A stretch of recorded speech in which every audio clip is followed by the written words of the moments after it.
Hey, it's Eli from The Verge. It's like Monday morning, 10 a.m. Just walked out of a meeting with Apple and I've got it. It's the iPhone 10. Now, this is gonna be a weird one. It's not how it usually is. I've only got 24 hours to review this phone. That's all they're giving us. So here's what we're gonna do.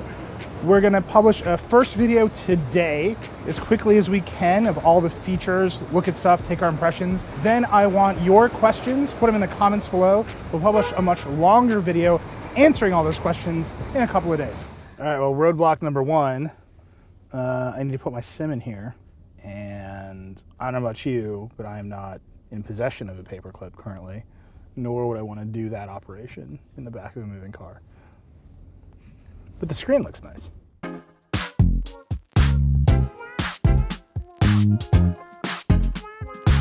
So we're here in the studio. I'm gonna give you some quick impressions of the big stuff, the screen, the cameras, and Face ID.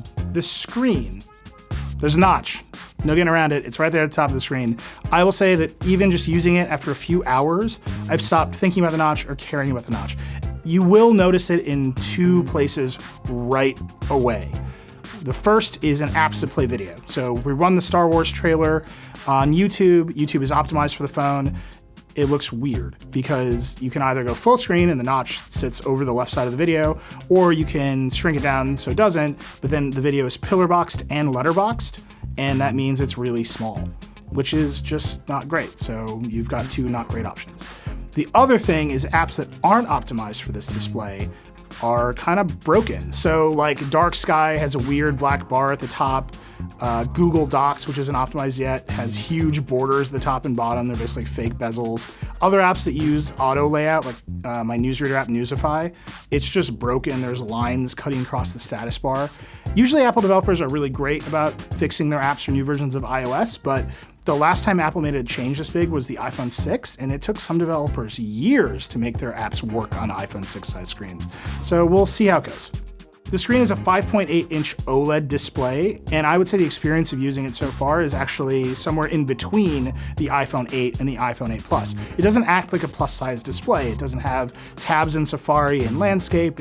The keyboard is about the same size as the iPhone 8. The reason is it's got the notch at the top and this control area at the bottom where the home button used to be. So the vertical real estate of the screen is actually a little bit smaller than you think. So you get a bigger screen than an iPhone 8 and it will look bigger, but in terms of usable area, it's not as big as the 8 Plus. It's right in the middle. So I know there's been a lot of controversy about the Pixel 2 XL display, and that's led to a lot of controversy about OLED screens in general. And I'm just gonna tell you, looking at it for a few hours, this display is great. It's made by Samsung, but Apple is really insistent that they actually designed and engineered it themselves. So Samsung's just manufacturing it. And it's a pen tile arrangement, if you're that kind of nerd. I know I am, but Apple's doing a lot of custom work to eliminate some of the problems pen tile displays have had in the past.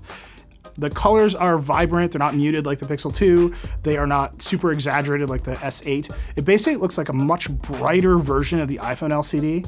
I know I said in the iPhone 8 review that I think the iPhone LCD is the best screen ever made, and people got really mad at me, but this looks like an even better version of that, and I think that is really great. As for cameras, it's basically the same setup as the iPhone 8 Plus. The big difference is that both the wide and the telephoto lens have optical image stabilization here. On the 8 Plus, only the wide has optical image stabilization. This will probably make a way bigger difference in videos when you're shooting with the tele lens, but we've got to do a lot more testing to find out. Right now, in just some quick tests, pictures basically look like the 8 Plus. And if you watched our 8 Plus review, you know they're pretty competitive with the Pixel and the S8 and the Note 8. I think the Pixel looks a little bit better, and now that the Pixel 2 is out, we've got to do a deep head-to-head, and we're going to be doing that test coming up soon. The front camera, because it has the True Depth system, can now take portrait mode selfies, which is fun, and you get to use Animoji, which are super silly and I think are probably the best feature of the phone. So Face ID, that's the big one. Apple got rid of the home button, they got rid of the fingerprint sensor, they got rid of Touch ID, they changed all the gestures on the phone of how you use it, because now you unlock the phone just by looking at it.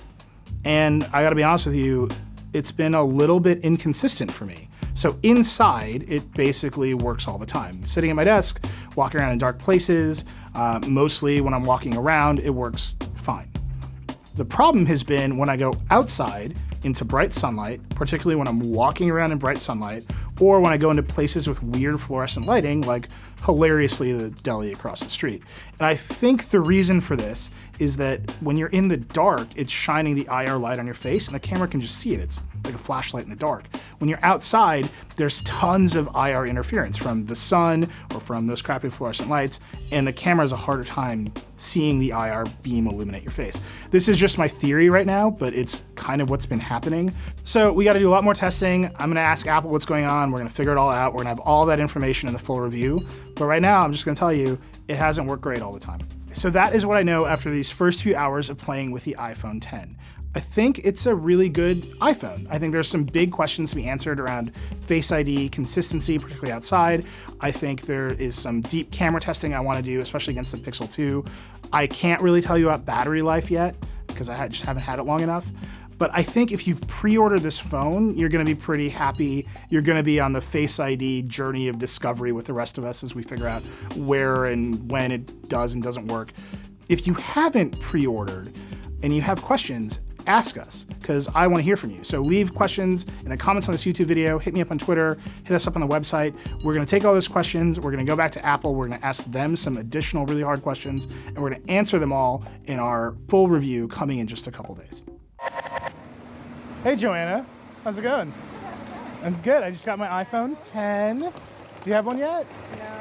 I'm special. All right, that's enough. Get back here, Stern!